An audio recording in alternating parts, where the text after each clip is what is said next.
Hi friends, എല്ലാവർക്കും മറ്റൊരു വീഡിയോയ്ക്ക് സ്വാഗതം. ഇന്ന് നമ്മൾ എത്തിയെന്ന് പറഞ്ഞാൽ അൽഗോണിമയിലെ ഈ വെറൈറ്റിയിൽ നമ്മൾ റീപോട്ടിങ്ങും അതുപോലെ നമുക്ക് ഇതിന് കുറച്ച് തൈ ഉണ്ട്, അതിനെ നമ്മൾ സെപ്പറേറ്റ് ചെയ്യുന്ന വീഡിയോ ആണ് ചെയ്യുന്നത്. അപ്പോൾ നമുക്ക് തൈ സെപ്പറേറ്റ് ചെയ്യുമ്പോൾ നമുക്ക് ഫുൾ ഇതിനെ ഇളക്കിയെടുത്തതിന് ശേഷം ജസ്റ്റ് ഒന്ന് അതിൻ്റെ കുറച്ച് വേരും കൂടെ കിട്ടുന്ന രീതിയിൽ വേണം നമ്മൾ കട്ട് ചെയ്തെടുക്കേണ്ടത്.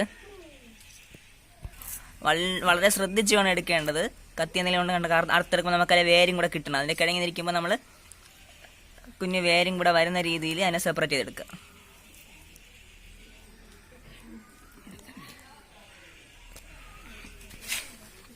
ഓക്കെയാണ്, നമുക്ക് വേരും കൂടെ കിട്ടിയിട്ടുണ്ട്. ഇങ്ങനെ വേരും കൂടെ എടുത്താൽ മാത്രമേ ഇത് പെട്ടെന്ന് പൊടിക്കൂ, അല്ലെങ്കിൽ പൊടിക്കാനുള്ള ചാൻസ് കുറവാണ്.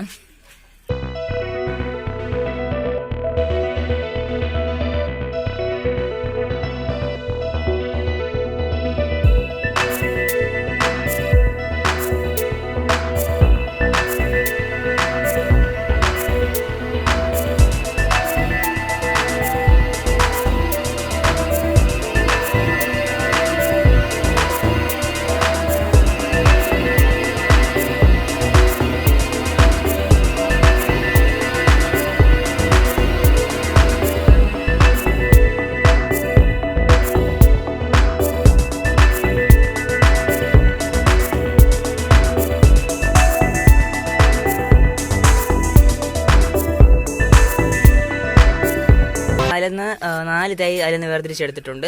അപ്പോൾ ഇതിനെ നമുക്ക് കുഞ്ഞു കുഞ്ഞു കവറുകളിലാക്കി ഇതിനെ നമുക്ക് അടുത്ത് സെപ്പറേറ്റ് ചെയ്ത് വയ്ക്കണം. അപ്പോൾ ഇതിനെ നമുക്ക് റീപോട്ടിങ്ങിലേക്ക് പോകാം. അപ്പോൾ നമ്മൾ അൽഗോണിമേലെ നമ്മുടെ സോയിൽ മിക്സിന് വേണ്ടി നമ്മൾ എടുത്തിട്ടുള്ളതെന്ന് പറഞ്ഞാൽ നമ്മുടെ ഗാർഡൻ സോയിലും അതുപോലെ അതിൽ നമ്മൾ കുറച്ച് മണലുമായിട്ട് മിക്സ് ചെയ്തിട്ടുണ്ട്. അതിനുശേഷം നമ്മൾ ചാണകപ്പൊടി ഇതിൽ ആഡ് ചെയ്യാണ്. അതിലുള്ള കട്ടകളൊക്കെ ഒന്ന് പൊടിച്ച് കറക്റ്റ് എല്ലാത്തും മിക്സ് ചെയ്തെടുക്കുക. പിന്നെ കറക്റ്റായിട്ട് നല്ല രീതിയിൽ വേരോടാൻ വേണ്ടി നമ്മൾ അതിൽ നല്ല ചകിരിച്ചോറും കൂടെ ആഡ് ചെയ്യാണ്. എപ്പോഴും ഒരു വെള്ളത്തിൻ്റെ അംശവും പിന്നെ കറക്റ്റായിട്ട് വേരോടാൻ എല്ലാത്തിനും ചകിരിച്ചോറ് നല്ലതാണ്. ഇതിൽ നമുക്കിനി കുറച്ച് എല്ലുപൊടിയും കൂടി ഒന്ന് ആഡ് ചെയ്ത് കൊടുക്കാം. അപ്പോൾ എല്ലാ പ്ലാന്റ്സിനും എല്ലുപൊടി നല്ലതാണ്, അതിൻ്റെ ഗ്രോത്തിനും അതിൻ്റെ ഹെൽത്തിനും ഒക്കെ ആവശ്യമായിട്ടുള്ളതാണ്. അപ്പോൾ എല്ലുപൊടിയും കൂടെ ആഡ് ചെയ്ത് മിക്സ് ചെയ്തെടുത്തു. ഇതിനടിയിൽ നമ്മൾ ചെയ്തെന്ന് പറഞ്ഞാൽ ഓട്ടുകഷ്ണം നിരത്തി നല്ല രീതിയിലൊന്ന് മണലൊന്ന് ആഡ് ചെയ്തെടുത്തിട്ടുണ്ട്. അതിപ്പോൾ ഫുള്ള് നമ്മൾ എടുത്ത് മാറ്റുന്നില്ല, നമ്മൾ കറക്റ്റായിട്ട് നല്ല രീതിയിൽ ചെയ്തിട്ടുള്ളത് തന്നെയാണ്. അടിയിൽ നല്ല ഓട്ടുകഷ്ണവും പിന്നെ നമ്മൾ ചരലും പിന്നെ കുറച്ച് മണലുമാണ്. അതിനുശേഷം നമ്മളിപ്പോൾ ഇവിടെ പ്രിപ്പയർ ചെയ്ത സോയിൽ മിക്സ്ചർ നമ്മൾ ഇതിലോട് ചേർക്കും. അപ്പോൾ ഇതിൽ കൂടുതൽ മണലിൻ്റെ ഇതാണ് നമ്മൾ ചേർത്തിട്ടുള്ളത്, നിങ്ങൾ ശ്രദ്ധിച്ചാൽ മനസ്സിലാവും. അല്ലാതെ കട്ടയാവുന്ന മണ്ണ് ചേർത്തില്ല. കട്ടയാവുന്ന മണ്ണ് ചേർത്ത് ഇതിൻ്റെ ഈ അൽഗോണിമ വെറൈറ്റിയുടെയൊക്കെ വേര് കൂടുതൽ പോകാനുള്ള ചാൻസ് കുറവാണ്. അപ്പോൾ ഇങ്ങനെ നമ്മൾ ചെയ്ത് കഴിയുമ്പോൾ വേരിന് കൂടുതൽ ഫാസ്റ്റ് ഗ്രോത്ത് ഉണ്ടാവും, പെട്ടെന്ന് തൈയൊക്കെ നമുക്ക് വരും. അപ്പോൾ അതിനൊക്കെ വേണ്ടിയാണ് നമ്മൾ ഇങ്ങനത്തെ മണ്ണ് യൂസ് ചെയ്തത്. അപ്പോൾ നടുക്ക് നമ്മളൊരു കുഴിയെടുത്തതിന് ശേഷം വേരിനൊന്നും സംഭവിക്കാത്ത രീതിയിൽ നമ്മളിതിനെ ഉള്ളിലോട്ട് ഇറക്കി വയ്ക്കും.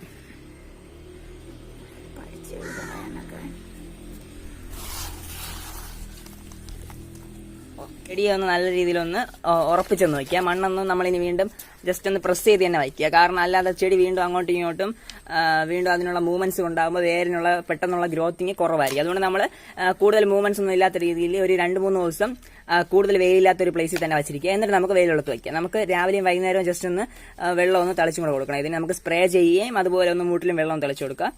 അപ്പോൾ ഇത് വളരെ സിമ്പിൾ ആയിട്ടുള്ള കാര്യമാണ്. അപ്പോൾ ഇതുപോലെ മറ്റേ വീഡിയോ നമുക്ക് വീണ്ടും കാണാം. ദിസ് ഇസ് ആരും സൈനിങ് ഔട്ട്.